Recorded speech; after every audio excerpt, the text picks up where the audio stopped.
चलते हैं महाभागवत पांडवों के पावन चरित्र का कथन श्रवण करते हैं, जिसके कथन श्रवण से इस माया के आकर्षण का प्रभाव नष्ट हो जाता है, हृदय निर्मल होता है और भगवान के चरणारविंद की दृढ़ता होती है। महाभागवतों के चरित्र से भक्ति का घनीभूत स्वरूप प्रकाशित होता है और हमें सहने की सामर्थ्य मिलती कि हम क्या हैं इनके आगे। ये इतने बड़े महापुरुष भगवद अवतार स्वरूप होकर इतनी विपत्तियां सहते हैं, फिर भी इनकी निष्ठा और धर्म डगमगाती नहीं, और हम थोड़ी सी विपत्ति में अपने प्रभु को लांछन देने लगते हैं कि हम तो आपका भजन करते हैं, साधना करते हैं, फिर ये विपत्ति क्यों, कष्ट क्यों। नहीं, बलवान बनना है तो इन्हीं महापुरुषों के चरित्रों से हमें बल मिलता है। पांडवजनों को धूर्त विचार वाले दुर्योधन, दुशासन, शकुनी, कर्ण आदि ने छल पूर्वक आखिरी दांव में फंसा दिया कि एक दांव है 12 वर्ष का वनवास, 1 वर्ष का ज्ञातवास।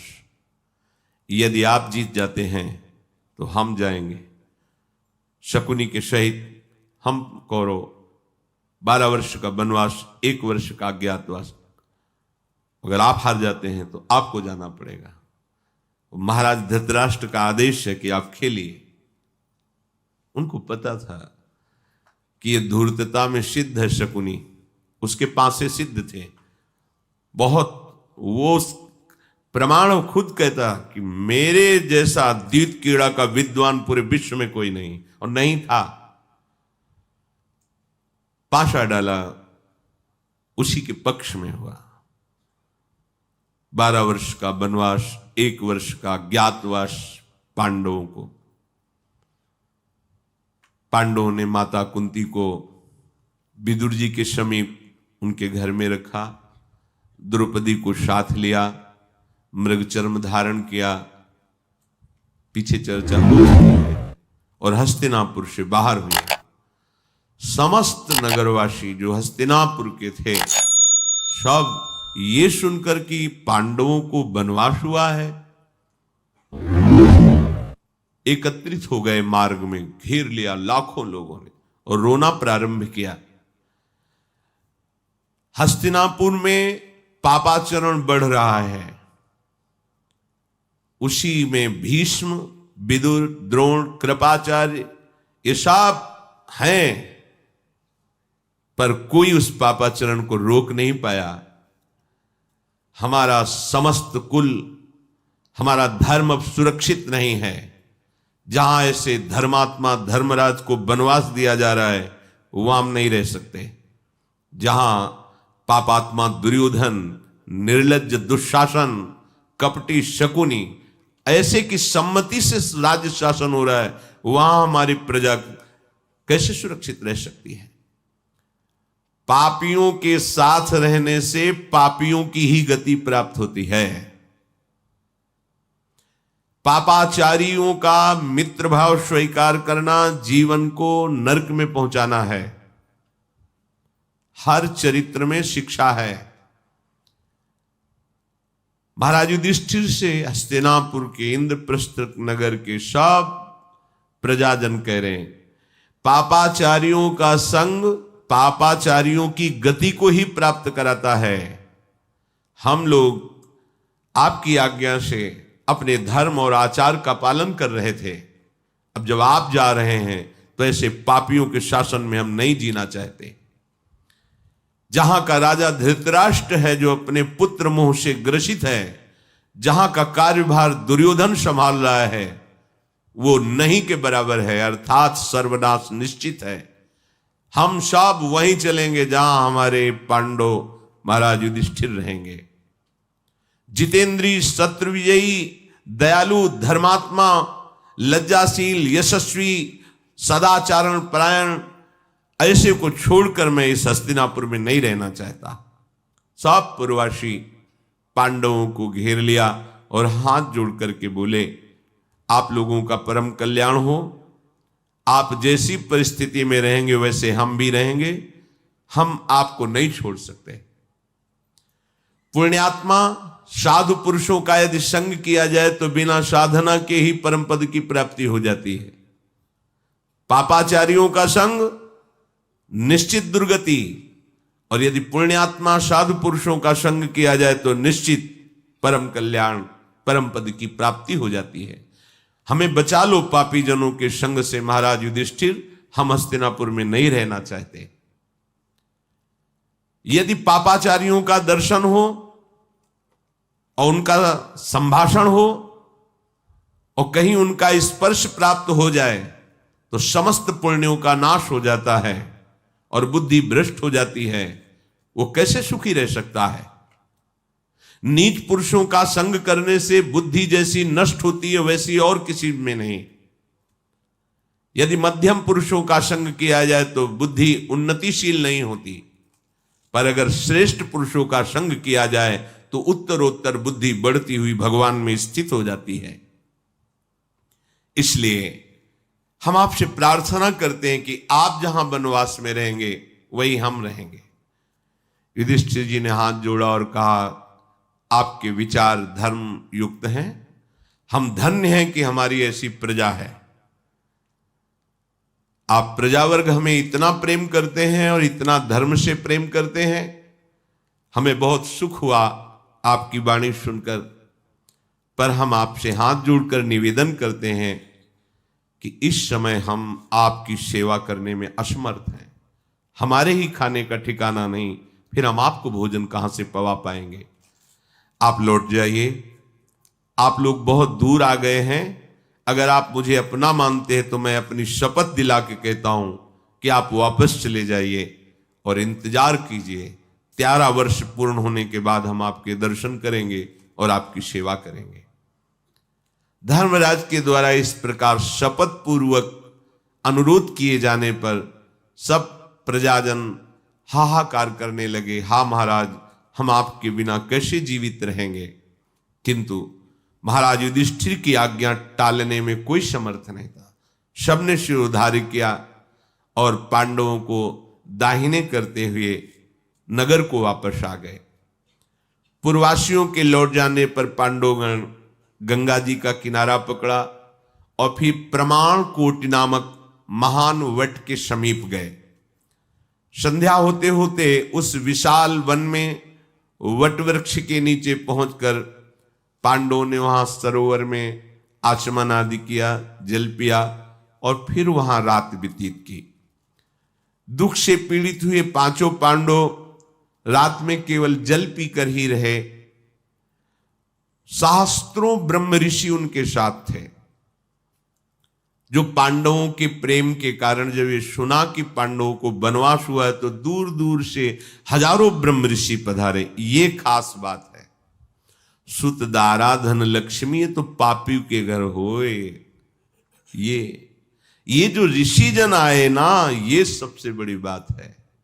साधु समागम, हरि कथा, तुलसी दुर्लभ दूर। महाराज युधिष्ठिर को क्या मिल रहा है?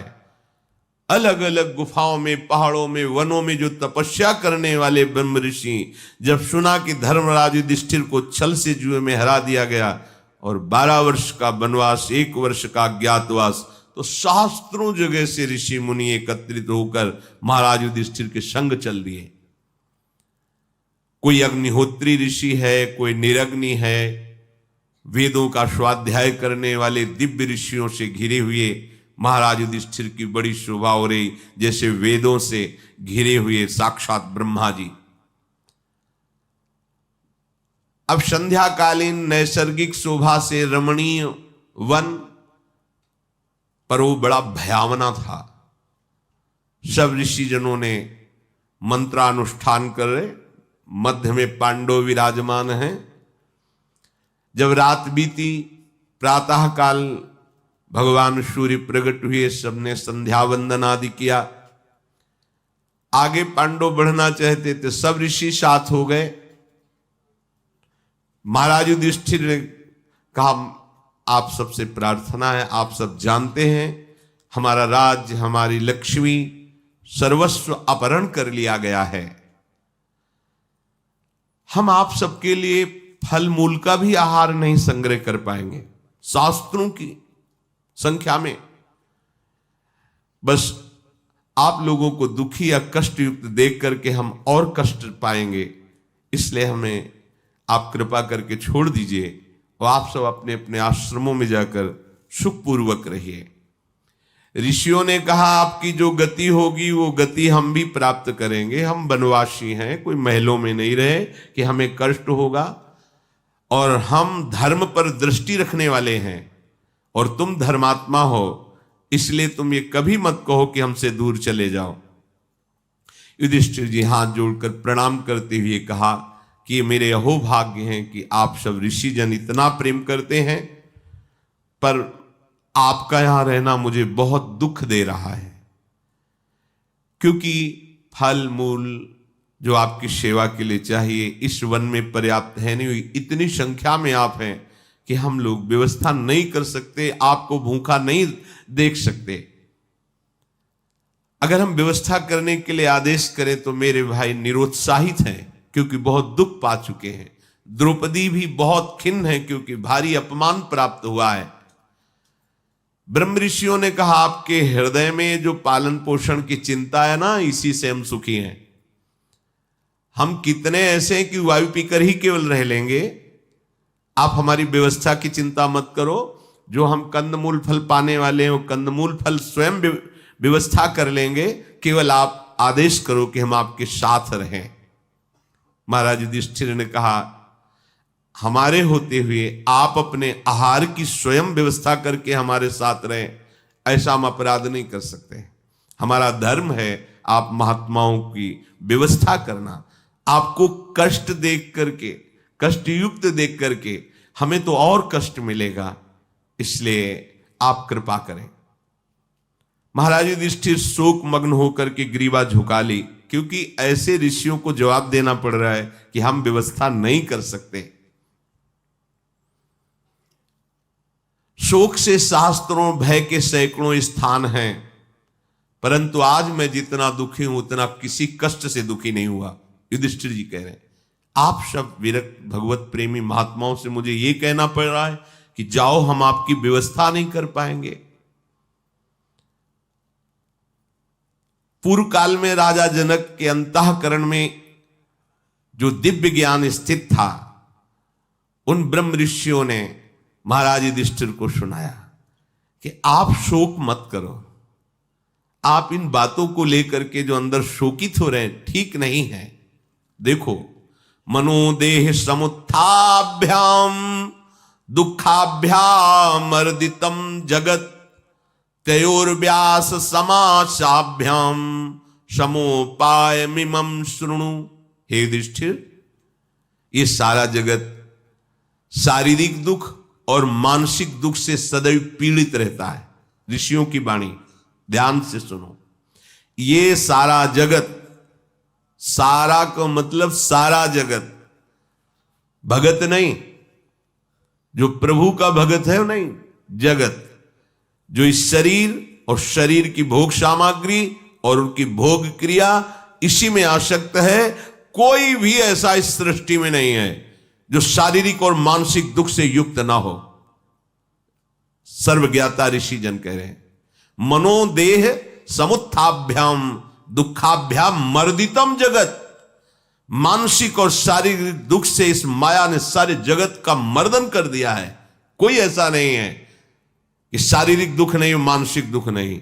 वो वही है जिसका सावई मनः कृष्ण पदारविंदे हो, जो सुख समुद्र भगवान के चरणों में अपने मन को लगाकर देह को समर्पित कर दिया है। वो निर्भय, निश्चिंत, निशोक हो गया है।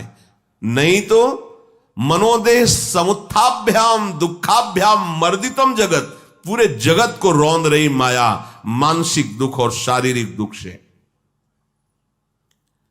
यदि भोग सामग्री और शरीर सुविधा का चिंतन करोगे तो महाराज आप शारीरिक और मानसिक दोनों दुखों से युक्त हो जाओगे। एक एक शब्द ब्रह्म ऋषियों का है, बहुत ध्यान से सुनिए। हमें रहना है जगत में, हमें व्यापार नौकरी जो मिली करना है, खान पान परिवार सेवन करना है, पर यह हमारा जीवन नहीं है। ये करते हुए अपने जीवन के लक्ष्य को देखना है। हमारी हृदय की वृत्ति में राधा राधा राधा राधा राधा, तो आपको शारीरिक और मानसिक व्याधि होते हुए भी वो आपको दुख शोक नहीं दे पाएगी।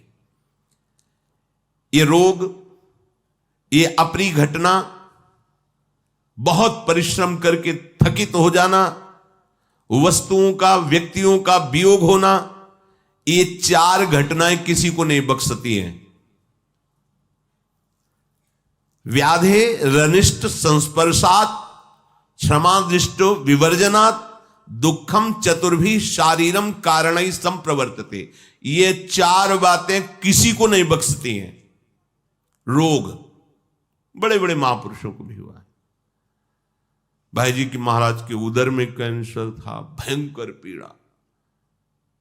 रामकृष्ण परमहंस जी के गले में कैंसर था, भयंकर पीड़ा।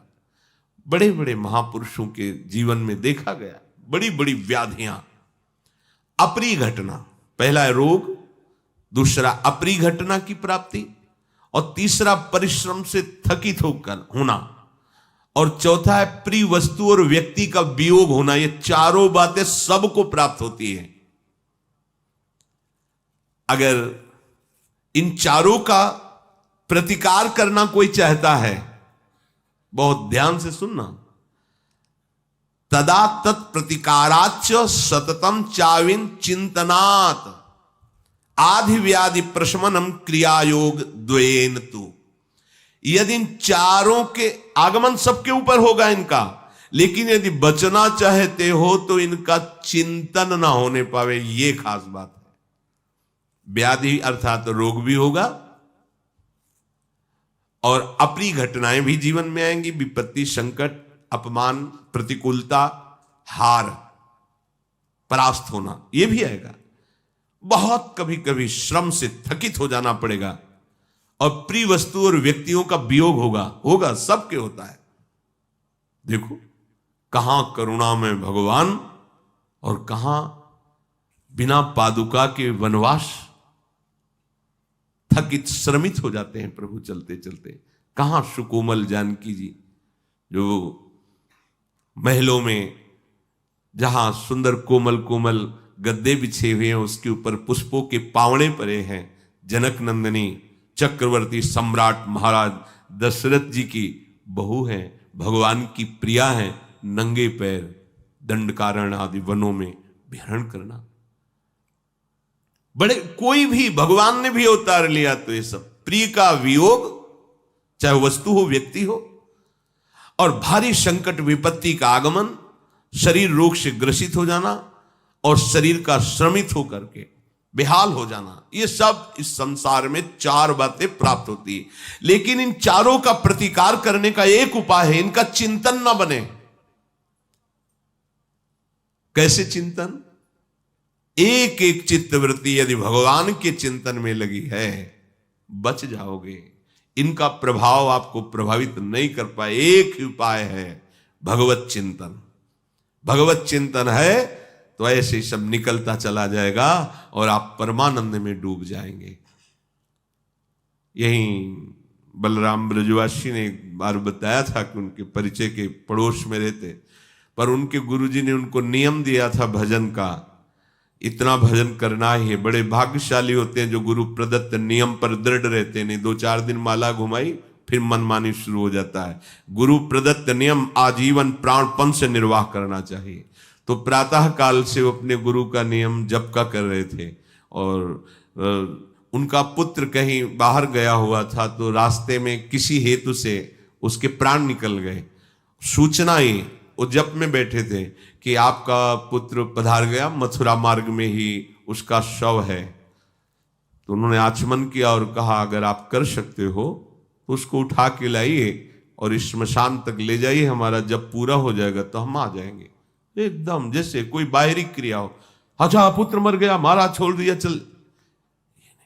चिंतन जो होना था जितने समय के लिए आया होता है, अब वो अपनी नियम निष्ठा पर, जिस श्रीवास के घर में कीर्तन हो रहा है, चुप, दोबारा आवाज नहीं। महाप्रभु कीर्तन कर रहे हैं, करने दो। जैसे नरसिंह मेहता का पुत्र, वो बोले बड़ी कृपा की गोविंद ने, अपनी वस्तु स्वीकार कर ली, अब और निर्विघ्न भजन होगा।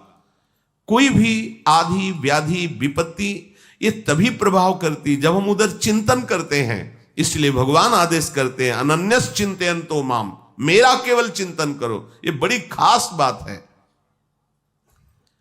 मतिमंतो हृतो वैद्याः शमं प्रागेव कुर्वते मानसस्य प्रियाख्याने संभोगोपनयैर्नृणाम्। बुद्धिमान पुरुष को चाहिए कि बोलते हुए, हितकर क्रियाएं करते हुए, पर मन को प्रभु में लगा दे तो वो समस्त दुखों से बच जाएगा। बहुत बढ़िया बात है। भारी से भारी विपत्ति, संकट, दुख ये आपको तभी व्यापते हैं जब आपका मन उसमें आसक्त होता है। देखो, शरीर के किसी भी अंग में ऑपरेशन होता है और मन को बेहोश कर दिया जाए या त्वगेंद्री को उस जगह शून्य कर दिया जाए, त्वगेंद्री अपना काम ना कर पावे, तो आपको जागते हुए भी वहां चीरा लगेगा तो आपको पता नहीं चलेगा क्या हुआ। उतनी जगह को स्पर्श करने वाली त्वगेंद्री को शून्य कर दिया गया, अब वहां चेतना रहित कर दिया गया, अब ऑपरेशन हो रहा। या मन को बेहोश कर दिया गया, खूब ऑपरेशन करो। सारा दुख मन का, ऐसे आंख स्विच हो तो देखो कितना कष्ट होता है, लेकिन बड़े बड़े ऑपरेशन हो जाते हैं, मन बेहोश हो गया, अर्थात मन इस समय चेतना में युक्त नहीं है। अगर वही मन प्रभु के चरणारविंद में लगा हुआ है तो कोई भी भयानक से भयानक विपत्ति, दुख, रोग या प्रिय वस्तु का दूर होना, प्रिय व्यक्ति का दूर होना, वो कष्ट नहीं देगा। समस्त दुखों के छूटने का एकमात्र उपाय है निरंतर भगवत चिंतन। भगवत चिंतन, देखो महाराज युधिष्ठिर को ब्रह्म ऋषि जन उपदेश कर रहे हैं, क्योंकि कोई भी दुख जो शरीर में होता है वो मन के कारण लगता है। अभी जैसे बताया, यदि मन प्रभु में लगा हो तो उसे कष्ट का अनुभव नहीं होगा। जैसे लोहे को आग में डाल दिया जाए तो पूरा लोहा आग में हो जाता है, ऐसे ही मन को प्रभु में डाल दिया जाए, प्रभु के चिंतन में, तो पूरा मन भगवत स्वरूप हो जाता है। और अगर विषय में डाल दिया जाए संसार, तो पूरा मन संसारी हो जाता है, जलता रहता है। एक दिन एकांतिक में एक आदमी खड़ा होकर कह रहा था कि बस मैंने तो मरने को ठान लिया था, पर आपकी वचन सुन करके मुझे बचा लीजिए। मेरा मन रोज प्रेरणा करता है आत्महत्या कर लूं, मैं उत्साहित भी हूं, पर आपका सत्संग सुना तो ऐसा लगा कि नहीं नहीं ये ठीक नहीं है। जब सुना तो ऐसा लगा, और अगर मन लगा दोगे तो कैसा होगा। जिसकी बात सुनी तब ऐसा लगा, और जिनकी हम बात कह रहे हैं अगर वहां तुम मन लगा दोगे तो जानते हो अमर हो जाओगे, अविनाशी हो जाओगे और दूसरों के दुख हरण करने वाले बन जाओगे। इसलिए जैसे प्रज्वलित अग्नि को शांत करने के लिए जल अधिक मात्रा में डाल दो, शांत हो जाएगी, ऐसे ही अधिक मात्रा में भजन करो। भजन जितना भजन करोगे उतने ही तुम्हारा हृदय शांत होता जाएगा।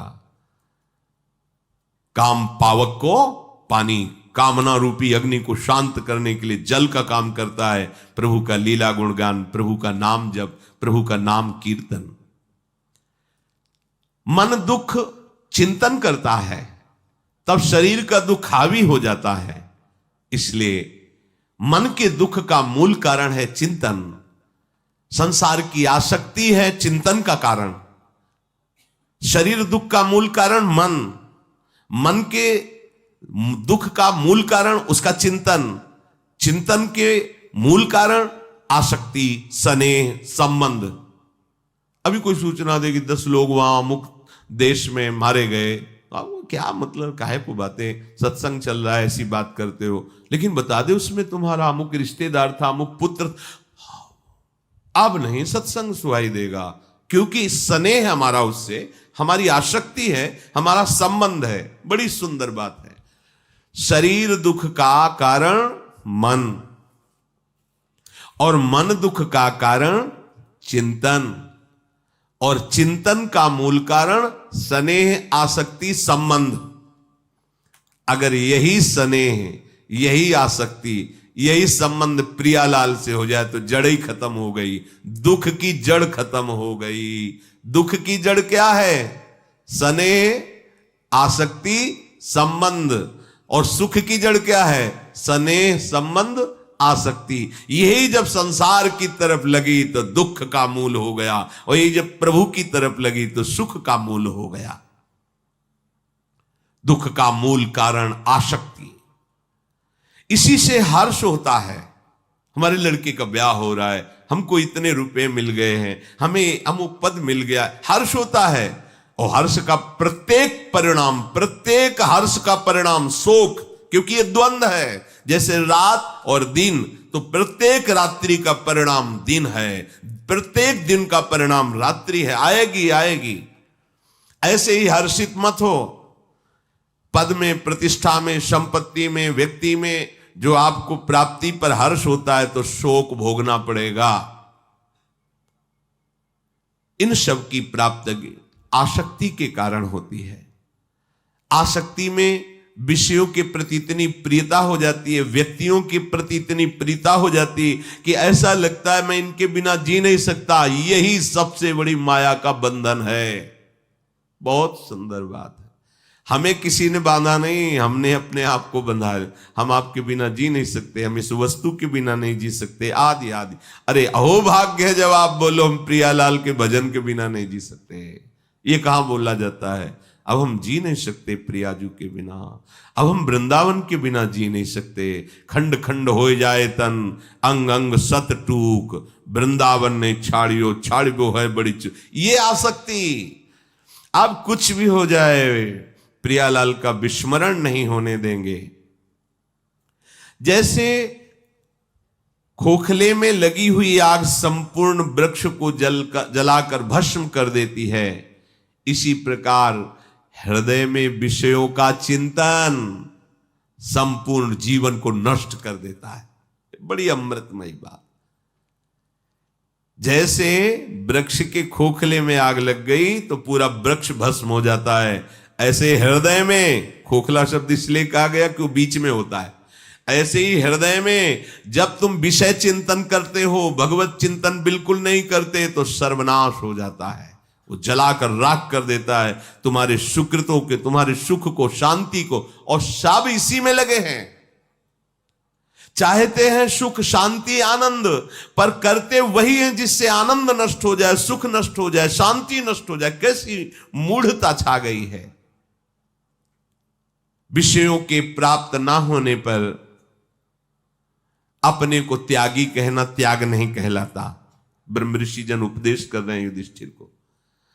अब आपके पास वो विषय है ही नहीं और आप अपने को त्यागी कहते तो त्याग नहीं है। जब विषयों की बाहुल्यता हो और उसके भोगने की इच्छा ना हो तो उसे त्याग कहते हैं, उसी को वैराग्य कहते हैं। किसी के प्रति, चाहे वो वस्तु हो, व्यक्ति हो, स्थान हो, तनिक भी राग न रह जाना, ये बंधन मुक्त पुरुष का लक्षण है। किसी भी विषय में प्रीता नहीं, किसी भी व्यक्ति में प्रीता नहीं, किसी में पद में, प्रतिष्ठा आदि में प्रियता नहीं, तो वो जीवन मुक्त है, जीते हुए जीवन मुक्त हो चुका है। इसलिए धन को, व्यवस्था को, मित्रों के स्नेह को आप सुख मत समझिए महाराज। अपने शरीर में आसक्ति या दूसरे शरीर में आसक्ति, इस आसक्ति का ही नाश करना मनुष्य जीवन का परम कर्तव्य है। हम लोगों ने क्या पाल रखा है? जितनी आसक्ति बढ़ा लो उतने सुखी हो जाओगे। महापुरुष जन ने क्या अनुभव किया? इस शरीर की आसक्ति को और इस शरीर संबंधियों की आसक्ति को मिटाना इस मनुष्य जन्म का परम कर्तव्य है। आसक्ति मिट गई, मुरारी पादार्पित चित्तवृत्ति, परमानंद में निमग्न हो जाओगे। इस आसक्ति को मिटाने के लिए ज्ञानी महात्माओं का संग, योग युक्त आचरण, शास्त्र का स्वाध्याय और मन को कभी खाली न रहने देना।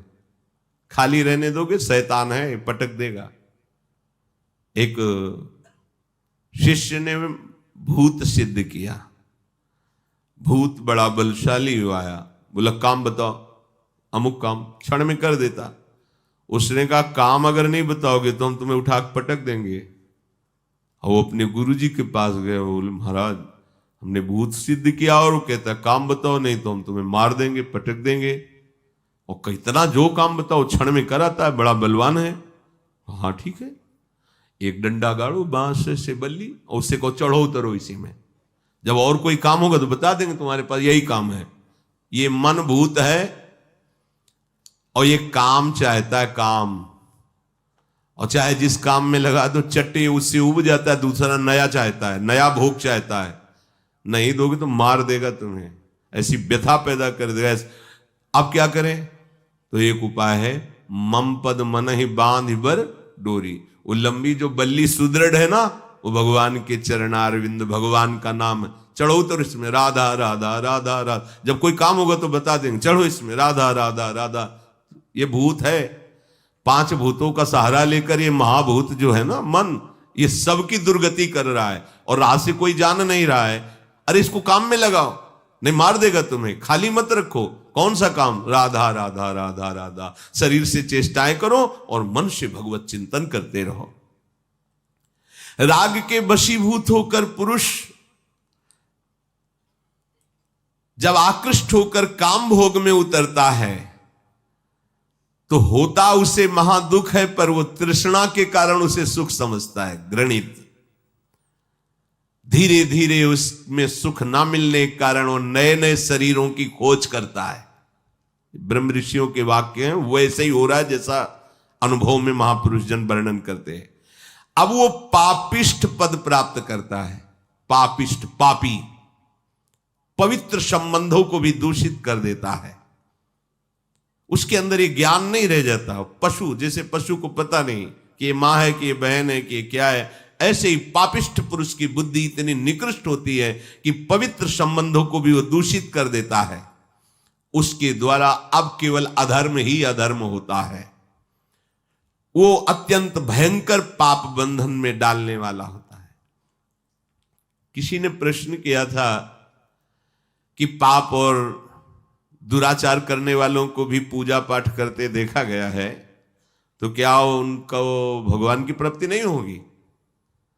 तो आप बिल्कुल ऐसा समझो, नौटंकी नाटक फिल्म में भी साधु का रोल करते देखा गया है, तो क्या वो जीवन मुक्त परमहंस हो जाएंगे? क्या नहीं देखा? बैठे हो, पूरा स्वांग वही कर रहे साधु का। क्या उनको अध्यात्म की ऊंचाई पे चढ़ना होगा? क्या उनकी भूमिकाएं बदलेंगी? क्या वो निष्पाप होकर परब्रह्म को प्राप्त हो जाएंगे? क्या नहीं। क्यों? क्योंकि वो नाटक कर रहे हैं, नाटक। और आप भी नाटक देखने जा रहे हैं। नाटक केवल नाटक। तुम जो कुछ नहीं सार, तो ऐसे ही तुम करो पापाचरण, उसके बाद सजाओ आरती सोने की और चढ़ाओ सोने का छत्र, और इसके बाद बोलो ओम जय जगदीश हरे। तो वो क्या हो रहा है? जैसे एक फिल्म के पर्दे पर नाटक हो रहा है, वैसे ही नाटक हो रहा है। उसे उपासना नहीं मानी जाएगी। उपासना उसे कहते हैं जो भगवान की आज्ञा के अनुसार चलता है।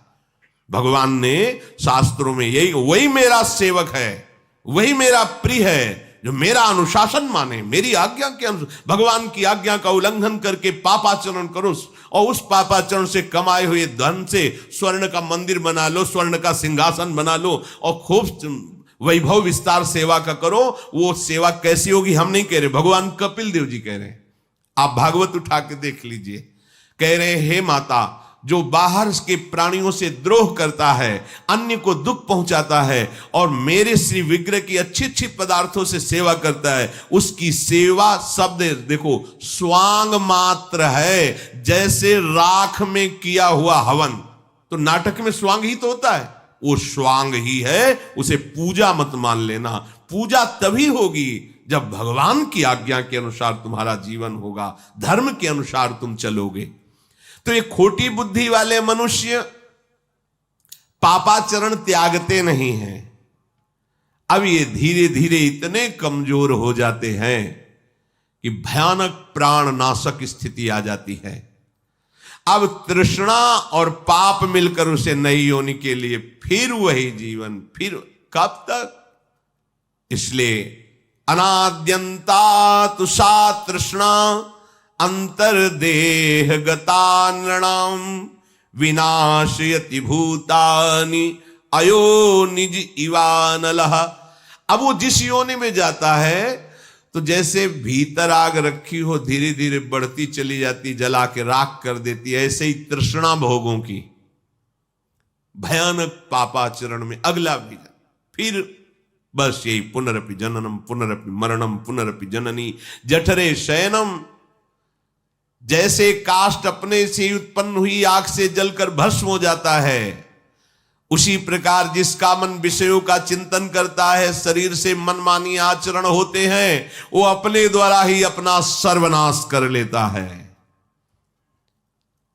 हे युधिष्ठिर, धनवान मनुष्यों को राजा, जल, अग्नि, चोर, स्वजन सबसे भय बना रहता है, लेकिन जो अपने चित्त को प्रभु में लगा देता है वो सबसे निर्भय हो जाता है।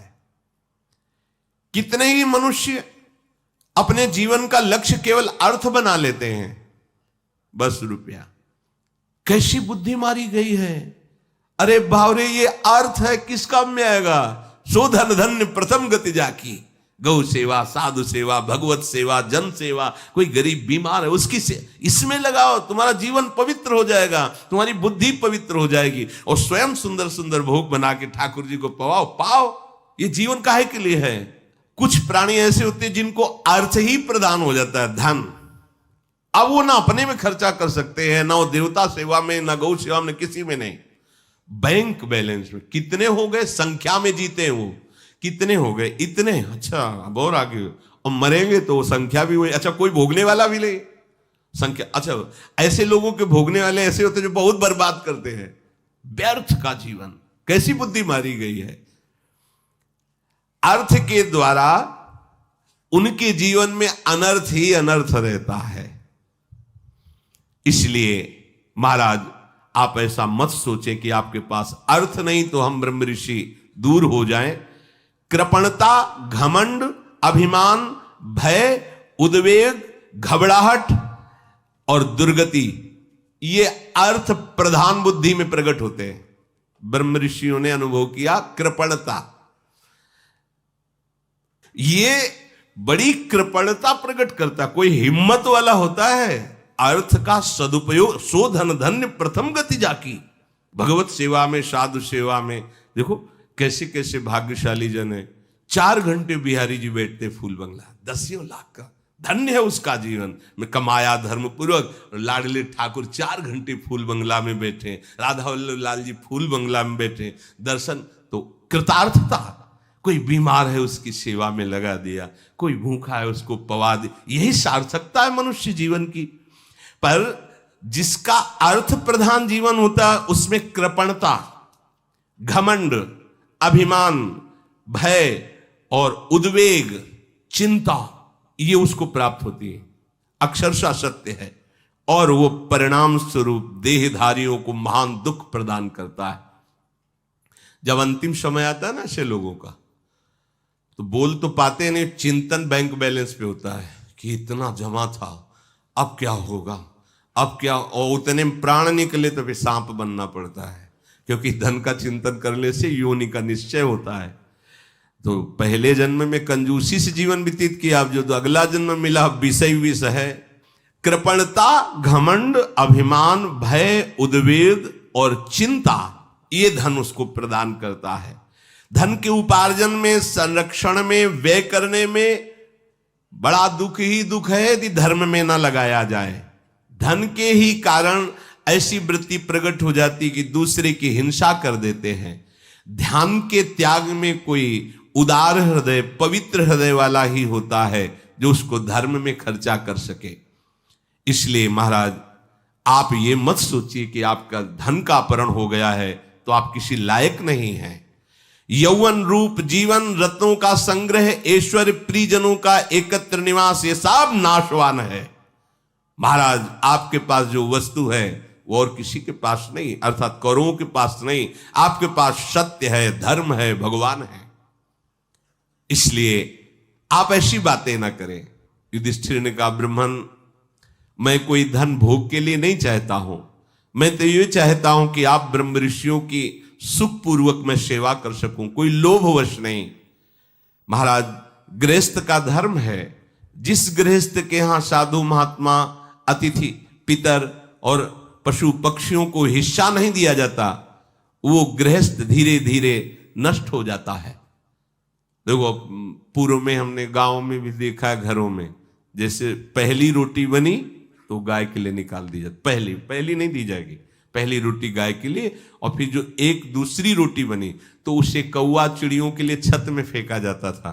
फिर जो रोटियां बनी ठाकुर को भोग लगा करके अन्य जीव जो अपने परिवार के जन, उनका भरण पोषण, ये तो नियम होना ही चाहिए। तो गृहस्थ धर्म में महाराज युधिष्ठिर ने कहा कि साधु महात्मा, ये बहुत गंभीर विषय है कि अतिथि सेवा गृहस्थ का प्रधान धर्म है। जो गृहस्थ इन लोगों को हिस्सा नहीं देता, उसका गृहस्थ धर्म धीरे धीरे नष्ट हो जाता है। अतिथि सत्कार करना, संत सेवा करना, गौ सेवा करना, पशु पक्षियों के लिए अन्न निकालना, क्योंकि पाप भी होते हैं। गृहस्थ में अन्न कमाने के समय बहुत से पाप, लाखों जीव मरते हैं, लाखों जीव मरते हैं। हाँ, फावड़ा मारो कितने जीव कट जाते हैं जब खेती किसानी में देखने को मिलता है। तो वो सब निष्पाप हो जाता है जब अतिथि सेवा, बलिवैश्य देवादि अन्य पक्षियों की सेवा। तो महाराज, जब किसी के यहां कोई संत पधारे, अतिथि पधारे, तो एक आसन बैठने के लिए और जल पीने के लिए और मधुर वाणी, इतना तो सबके घर में होता है। बैठिए, बिराजिए, आप जल पिएंगे, आज्ञा कीजिए, क्या सेवा करें। अब इसके बाद भोजन मांगता है तो भोजन दे देते हैं। अब कोई कहता मुझे अर्थ चाहिए, मुझे ये करना है, वो करना, इसमें आप स्वतंत्र हैं, हमारी सामर्थ्य नहीं, हम आपकी ये सेवा नहीं कर, आप भोजन पाना चाहें, नहीं तो फिर आप पधारिए, इसमें कोई आपका अपराध नहीं, कोई अपमान। दूसरी बात, अगर कोई संत महात्मा अतिथि आते हैं, आपको संशय है कि पता नहीं, मन में आ गया कि, तो दरवाजा मत खोलिए। हाँ महाराज, प्रणाम, राधे श्याम, आप जल पिएंगे, आपकी क्या आज्ञा है? हाँ, हम असमर्थ हैं, हमारे घर में कोई है नहीं, इसलिए अभी खोल नहीं सकते और हम ये दे नहीं पाएंगे, राधे श्याम। दबकाने की, अनादर करने की, या आप अंदर हैं ना बोलने की, ऐसी आपके दरवाजे पे आए, हाँ राधे राधे, कैसे आगमन हुआ, हम ये चाहिए, नहीं ऐसा नहीं है, हम आपको 2 रोटी दे सकते हैं, वो भी बाहर से दे सकते हैं क्योंकि हमारे घर में कोई है नहीं। ऐसा साफ बिल्कुल पवित्र व्यवहार होना चाहिए, पर अतिथि का अपमान नहीं करना चाहिए। चल भग भिखारी, ऐसा नहीं। ना जाने किस भेष में भगवान तुम्हें कृतार्थ करने के लिए आए। पर हम ये नहीं कहते कि आप दरवाजा खोल दीजिए, क्योंकि समय है, छल कपट का भी राज्य है, तो आप सावधान होते हुए अतिथि सेवा करें। जो अपने घर आए हुए किसी साधु को या अतिथि को रोष भरी दृष्टि से देखता है, आ गया ऐसे रोष भरी दृष्टि से देखता है, उसके सुकृत नष्ट हो जाते हैं। अतिथि का वापस जाना पुण्यों का नाश करना है। ये ब्रह्मर्षि जन युधिष्ठिर को जब उपदेश किए, तब युधिष्ठिर जी ये बात उनको कह रहे। और जो अपने घर में साधु महात्मा अतिथि भिक्षुक कोई आया है, प्रेम भरी दृष्टि से देखना ही चाहिए, मेरे भगवान हैं इस रूप में। हम फिर प्रश्न उत्तर, मीठे वचन बोले। 2 बातें तो सबके पास है, राधे श्याम, क्या आज्ञा है, बस इसके आगे आप स्वतंत्र हैं। आपकी इच्छा है दीजिए, आपकी इच्छा नहीं तो आप मत दीजिए, आपकी सामर्थ्य तो दीजिए, आपकी सामर्थ्य नहीं दी, आपको लग रहा है कि नहीं देना चाहिए, मत दीजिए, लेकिन मृदु वचन बोले, नहीं हमारी सामर्थ्य नहीं, या हमारे अंदर प्रेरणा नहीं हो रही, हम नहीं दे सकते आपको, आप पधारिए, बस मृदु वचन। इसके बाद वो कुछ बोलता रहे, आपसे कोई मतलब नहीं। जैसे एक ने प्रार्थना की थी कि हमको किसी ने कहा कि हमें यज्ञ कराने या अमुक कार्य कराए, इतने रुपए दो, नहीं तो हम सांप दे देंगे। ऐसा कहीं भी दान नहीं, बिल्कुल नहीं, बिल्कुल नहीं ऐसा। और देखो, सांप वरदान देने में वो समर्थ होते हैं जिनके पास होता है, और जिनके पास होता है तो ये कभी कर नहीं सकते, ये भी ध्यान रखना। जिनके पास होता है साप वरदान देने की सामर्थ्य, वो ये कभी कभी नहीं कर सकते। मंगवे भलो न बाप सो जो प्रभु राखे टेक। अरे कैसे अनंत ब्रह्मांडों के स्वामी का दास होकर के 10-10 रुपये या कुछ हमें यज्ञ कराना है, हमें दान नहीं। यज्ञ भोक्ता भगवान के लिए मेरा समर्पण ही काफी है। मन बुद्धि चित्त हम को समर्पित कर दिया, इससे बड़ा कोई यज्ञ नहीं। एक होता वस्तुओं से यज्ञ, और हम स्वयं को आहुति बनाकर समर्पित करते हैं, एक एक श्वास भगवान के नाम में अर्पित। अरे ये अलग मार्ग। पर अगर कोई मांगने आया है तो प्यार से व्यवहार करते हुए उसको विदा किया जाए, अतिथि धर्म है। अतिथि को देख करके जो उठकर खड़ा हो जाता है और प्रीति की वाणी बोलता हुआ आदर सत्कार करता है, तो धर्म उसके यहां कभी दरिद्रता नहीं आने देता। ध्यान रखना, उसके यहां कभी दरिद्रता नहीं आ सकती। जो केवल अपने लिए अन्न पकाता है, ना तो किसी देवता को अर्पित करता है, ना प्रभु को भोग लगाता है, ना अतिथि को, तो वो विधि पूर्वक हिंसा करने वाले को जो गति मिलती वही उसको गति मिलती है। जैसे अपने घर में भोजन बना तो सबसे पहला भाव होना चाहिए कि इसे भगवान को भोग लाओ, न जाने कोई संत महात्मा आ जाए। अब आजकल के देखा गया ना ऐसे है, ये नहीं, बहुत सब रसोई पवित्र होना चाहिए। ध्यान रखना, वो रसोई एक यज्ञ है, पता नहीं कौन आ जाए।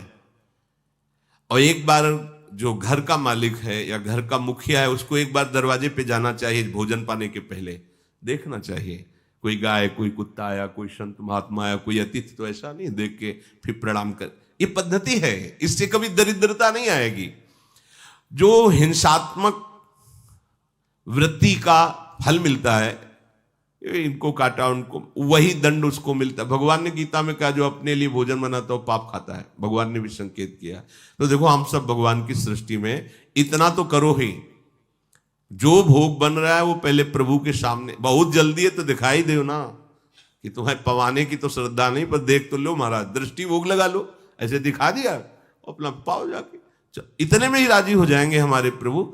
और एक रोटी तो निकाल ही दिया करे, छत में जाके डाल दिया, या कहीं ऐसे चिड़िया है, कोई भी कौआ पशु पक्षी पालेगा, भोजन से हिस्सा निकालना चाहिए।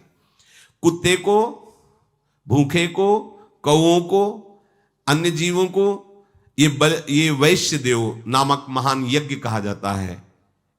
यह अनुष्ठान प्रत्येक गृहस्थ को करना चाहिए। गृहस्थ मनुष्य जो अतिथि सेवन करके गऊ का ग्रास निकालकर कौए कुत्ते के लिए अन्न, उसे विघस कहते हैं, वो अमृत के समान भोजन हो जाता है। अतिथि को नेत्र भरी दृष्टि से देखना, मन में प्रसन्नता आना, मधुकर वचन मतलब प्रिय वचन बोलना, और यदि वो सम्माननीय है तो पीछे पीछे 4 कदम चल जाना। ये बहुत, जैसे गुरुजन आए और वो जा रहे हैं तो आपको दरवाजे से निकलकर कुछ कदम उनके साथ जाना, फिर उनकी चरण धूल माथे पे रख के वापस चले आओ। इस प्रकार से उसे अतिथि यज्ञ का फल प्राप्त होता है। तो महाराज, हम कोई अर्थ इसीलिए नहीं चाहते कि भोगों के लिए, हम चाहते हैं कि हमारे पास इतनी व्यवस्थाओं की आप जैसे महात्माओं को पवा सकते हैं। फिर उन ऋषियों ने कहा कि राजन, यदि आपको ऐसी ही आकांक्षा है तो हम एक उपाय आपको बताते हैं। संपूर्ण चराचर का पोषण भगवान सूर्य के द्वारा होता है। हम आपको मंत्र देंगे, स्तोत्र देंगे, आप उसका अनुष्ठान करें तो साक्षात भगवान सूर्य, बहुत बड़ा महिम स्तोत्र है, 108 नाम है, और भगवान व्यास देव जी लिखते हैं कि इससे पवित्र धन की प्राप्ति और संकट निवृत्ति और दरिद्रता का नाश निश्चित हो जाएगा। जो प्रातःकालीन सूर्योदय होने पर स्नान करके, और जैसे जैसे भगवान सूर्योदय हो रहे हैं, वो 108 नाम भगवान सूर्य के हैं, उनका गान करते हुए उन्हें प्रणाम करें, और कुछ समय तक, तो फिर उससे भगवान सूर्य की कृपा से उसकी संकट निवृत्ति, पवित्र अर्थ की प्राप्ति का साधन, और कभी दरिद्रता उसके यहाँ नहीं आएगी। शेष चर्चा आगे। श्री राधा वल्लभ लाल की।